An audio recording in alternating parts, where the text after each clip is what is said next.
Good morning, cute faces. Time to study science. Welcome back in our science class. Open your science books. We were doing chapter number 9 of science, which is the living organisms and their surroundings and habitat. Here is your Saita Chaudhary ma'am, science subject teacher. So, I hope you must have opened your science books. In previous few videos, students, we were doing the topic characteristics of living beings. वो features जिनके through हम distinguish कर पाते हैं living beings को और non living things को. तो so far we have discussed a lot of characteristics of living beings. In continuation of that part, in today's video we are going to study the next characteristic feature of living beings, that is reproduction. जो next feature हम study करने वाले हैं वो आज कौन सा है, that is the reproduction. So come to the page number 90 of this chapter and right side of this paper, page 90, title is Do all organisms reproduce their own? To start this topic, first of all, let's understand the meaning of reproduction. What the reproduction is actually. Reproduction हम किसको कहते हैं? So how it can be defined? It is defined as production of young ones of their own kind.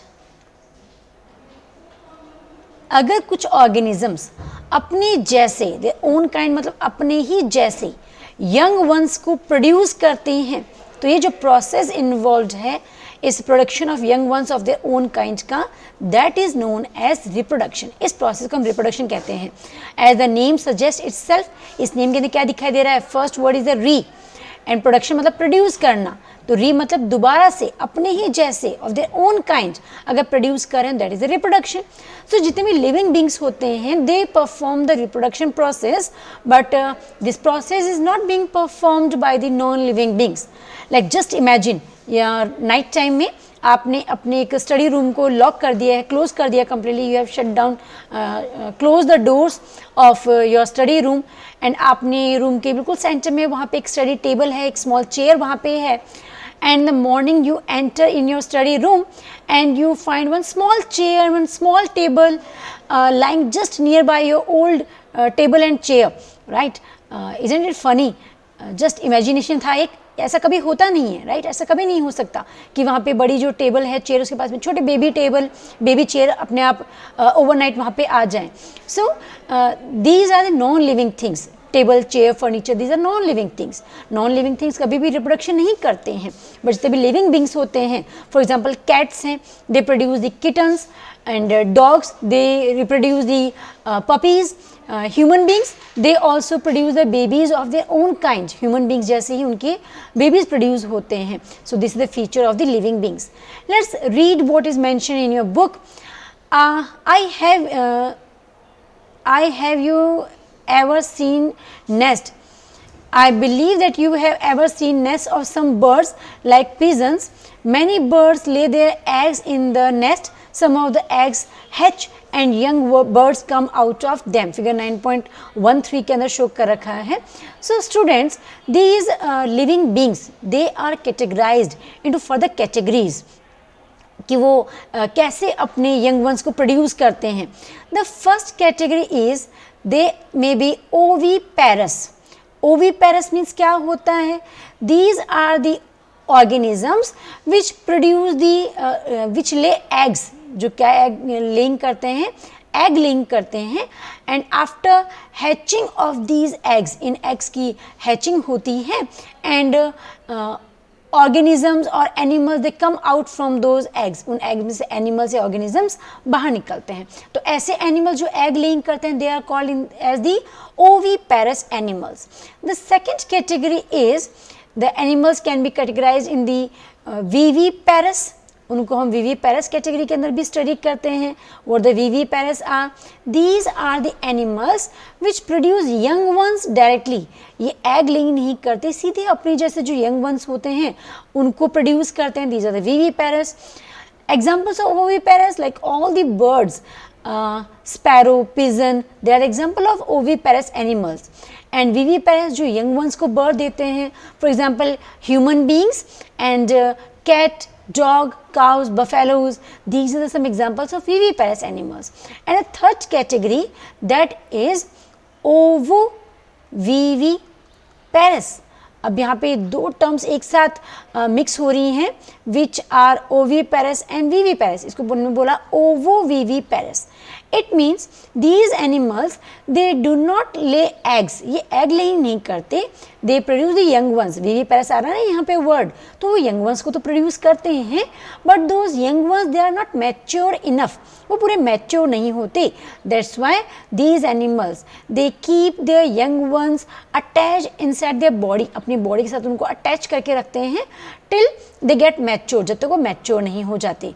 For example kangaroo, kangaroo की body के अंदर देखा होगा आपने, फ्रंट साइड में एब्डोमिनल रीजन में जहाँ पे उनका टमी होता है, एब्डोमिन होता है, वहाँ पे एक ब्रूड पाउच प्रेजेंट रहता है, पाउच लाइक स्ट्रक्चर जिसको हम बोलते हैं ब्रूड पाउच. तो इस ब्रूड पाउच के अंदर दे कीप देयर बेबीज, जो उनके इमेच्योर बेबीज हैं उनको वहाँ पे रखते हैं जब तक वो मैच्योर नहीं हो जाते.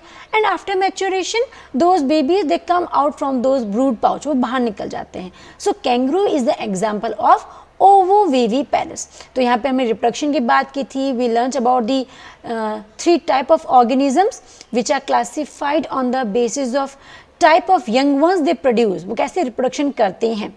Coming back to the reading part of chapter, that is animals reproduce there own kind. The mode of reproduction may be different in different animals. Some animals produce their young ones through eggs, and these kind of animals are called as, what they are called as? Yes, you are right, they are called as oviparous animals. Some animals give birth to the young ones, and what these animals are called as? They are called as viviparous. And जो दोनों को, that means जो immature babies को, young ones को produce करते हैं, उन्हें हम क्या कहते हैं? ओवोविविपेरस. Plants also reproduce. अब हमने एनिमल्स की बात कर ली, plants they are also the living beings. तो प्लांट्स में रिप्रोडक्शन कैसे होता है? They reproduce through the reproductive parts और द वेजिटेटिव पार्ट्स. प्लांट के अंदर जो रिप्रोडक्शन होता है उसको हम 2 पार्ट्स में स्टडी करते हैं. नंबर 1 होता है रिप्रोडक्टिव पार्ट. प्लांट के रिप्रोडक्टिव पार्ट कौन से हैं? Reproductive part means like seed and fruits and flowers, they are the reproductive part of the plant. इनके थ्रू, मतलब सीड के अंदर, यू नो वेरी वेल, हमने प्रीवियस प्लांट वाले चैप्टर में डिटेल में पढ़ा भी था. There is a hidden baby plant inside the seed. Seed के अंदर हिडन बेबी प्लांट होता है. जैसे हम सीड को सोक करते हैं in this soil, proper temperature होगा वहाँ पे, प्रॉपर हम वाटर सप्लाई कर रहे हैं, तो seed gets germinate and baby plant comes out. So that kind of reproduction is called as the reproduction from the reproductive part. The next type is the vegetative parts. Plant के जो दूसरे parts हैं जहाँ से भी reproduction हो सकता है, these parts are called as vegetative parts. तो in some of the plants, like money plants की हम बात करें तो आपने अपने घर पे देखा भी होगा कि मनी प्लांट्स को ग्रोथ करवाने के लिए we do not need any sort of seeds. Money plants के वो सीड्स नहीं आते. We simply plug small portion of the stem का जो छोटा सा पोर्शन हो, ब्रांच हो, जहाँ पे कुछ नोड एरियाज प्रेजेंट रहने चाहिए, राइट. नोड्स के बीच में इंटरनोड्स प्रेजेंट रहने चाहिए. ऐसे अगर एक पार्ट को हमने प्लग कर लिया, ब्रेक कर लिया from the main money plant, और उसको हमने कहीं पे दूसरी जगह पे प्लग कर दिया, तो it will start growing. Because ये जो नोड्स होते हैं यहाँ पे हिडन बेबी प्लांट प्रेजेंट है, यहाँ से अपने आप प्लांट की फिर से ग्रोथ फर्दर स्टार्ट हो जाती है. तो stem is a kind of vegetative part. कुछ पौधों में स्टेम से भी रिप्रोडक्शन होता है, न्यू प्लांट ग्रोथ करना स्टार्ट कर देता है. There are some leaves, like एक प्लांट होता है that is called as bryophyllum. तो ब्रायोफिलम प्लांट की जो लीव्स होती हैं, इन लीव्स के अंदर जो नॉच वाले एरियाज हैं, these areas are called as notch areas. तो इन नॉच एरियाज के अंदर बर्ड्स प्रेजेंट रहती हैं. उन बर्ड से अपने आप यहाँ से baby plant they start growing. तो इस पार्ट को यहाँ से हम अगर प्लग कर लें, इस पार्ट को ब्रेक कर लें और कहीं भी सॉइल में उगाएंगे तो नया ब्रायोफिलम प्लांट वहाँ से ग्रोथ करना स्टार्ट कर देगा. हमने बात कर ली अबाउट दी लीफ, हमने बात कर ली about the stem. Just tell me What are the other vegetative parts of a plant? और प्लांट में कौन से पार्ट्स होते हैं जहाँ से नया बेबी प्लांट अपने आप ग्रोथ करना स्टार्ट कर देता है? स्टेम के अंदर ही शुगर कैन के अंदर या मनी प्लांट की हमने बात कर ली, सेम वे में जो मॉडिफाइड स्टेम्स होते हैं, for example potato, it's a kind of modified stem, right? तो मॉडिफाइड स्टेम्स के अंदर क्या होती हैं? ऐसी आइज बनी होती हैं, राइट? इन आइज के अंदर हिडन बेबी प्लांट प्रेजेंट है, तो यहाँ से अपने आप न्यू प्लांट ग्रोथ करना स्टार्ट करता है। इस पार्ट को हमने सॉइल में प्लग किया तो वहाँ से बेबी प्लांट ग्रोथ करना स्टार्ट कर देगा। कुछ प्लांट्स में roots, they are the vegetative parts. उस प्लांट को अगर रूट को हमने कहीं पे प्लग कर दिया सॉइल के अंदर, प्रॉपर वाटरिंग कर रहे हैं, तो रूट्स के थ्रू भी नया प्लांट ग्रो कर सकता है। तो roots, stems, leaves, these are the vegetative parts of the plants. यहाँ से न्यू प्लांट अपने आप बिना रिप्रोडक्शन प्रोसेस के अपने आप न्यू बेबी प्लांट ग्रोथ करना स्टार्ट करेगा। So we learn in detail about the reproduction in plants, कि प्लांट्स में रिप्रोडक्शन कैसे होता है। Let's study what is mentioned in your book. Many plants reproduce through seeds, and that kind of reproduction is called as reproduction from reproductive part. Reproductive part में क्या क्या आ जाते हैं? These are the seed, flowers and fruits. ये reproductive part है, इनके through reproduction हो सकता है। Plant produce seeds which can germinate and grow into new plants. Look at the figure 9.15, figure 9.15 में शो किया है, सीड है, sown in the soil, it got germinated, and after germination the root system develops from it, shoot system develops from it, and what these structures are student in this diagram? ऊपर तो आपको green colour की leaves दिखाई दे रही हैं, नीचे roots हैं, ऊपर लीव्स हैं। ये जो मिडिल पार्ट है जिसमें बड़ी बड़ी ब्रॉड हमें लीफ लाइक स्ट्रक्चर्स दिखाई दे रही हैं, what these are called as? This part is the इसको हम बोलते हैं सीड लीफ। क्या बोलते हैं इसको हम? Seed leaf.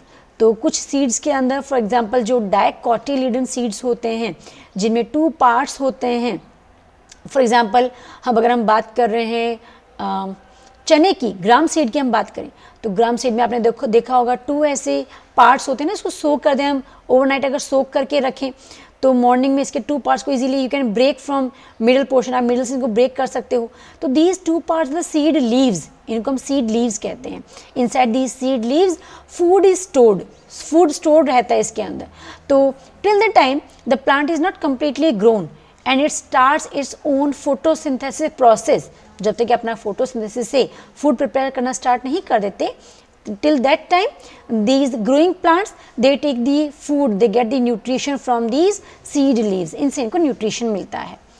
आगे देखते हैं रीडिंग पार्ट के अंदर, some plants also reproduce through parts other than seeds, उनको हम क्या बोलते हैं? these are the vegetative parts. For example यहाँ पे उन्होंने पोटैटो का एग्जाम्पल दिया है, बर्ड से ग्रोथ करता है न्यू प्लांट्स के अंदर, ऑलरेडी हम बात कर चुके हैं इसके बारे में डिटेल में। Plants also reproduce through cuttings, would you like to grow a plant in this way yourself? Of course it would be a fun, right? New plant growth करवाना अपने आप। Coming to the activity 5 now, इसकी reading देखते हैं। Take a cutting from a rose और mehndi plant, fix it in the soil and water it regularly. What do you observe after few days? अगर एक mehndi plant की हमने स्टेम को और एक कटिंग को और एक रोज़ प्लांट की कटिंग को हमने सॉइल में प्लग कर दिया है, डेली वाटरिंग करें तो क्या ऑब्जर्व करेंगे? It may not be easy to grow plants from cuttings, cutting से प्लांट ग्रोथ करना इतना ईजी नहीं होता। Do not be disappointed if your cuttings does not grow. Talk to a gardener if possible on the care to be given to cuttings to make them grow into plants.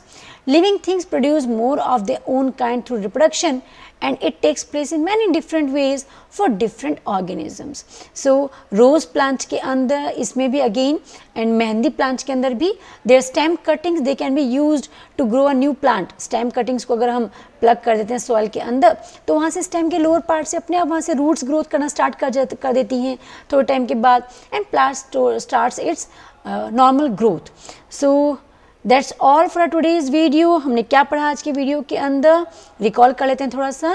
We discuss in detail about the reproduction process, right? So this is the time for the homework questions. Note down the question students, note down the first question for your homework, that is Question number 1. Here comes your first question. Question number 1. The first question comes, it is define reproduction. Reproduction क्या होता है, आपको इसकी definition देनी है. And the question number 2 is, what are the reproductive parts and vegetative parts of a plant. एक plant में reproductive part कौन से होते हैं, वेजिटेटिव पार्ट्स कौन से होते हैं, उनके आपको नेम बताने हैं. And I am giving you question number 3 also today. Classify the organisms on the basis of their mode of reproduction. अलग अलग जो लिविंग बींग्स हैं वो रिप्रोडक्शन कैसे करते हैं, उस बेसिस पे हमने ऑर्गेनिजम्स को किन किन पार्ट्स में क्लासीफाई किया है. And also explain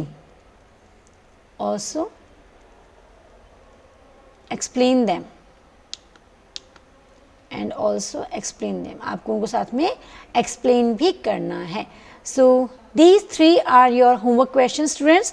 I believe that after getting the proper explanation of this topic, आज की क्लास में आपको टॉपिक अच्छे समझ में आ गया होगा and you will be able to answer my 3 questions.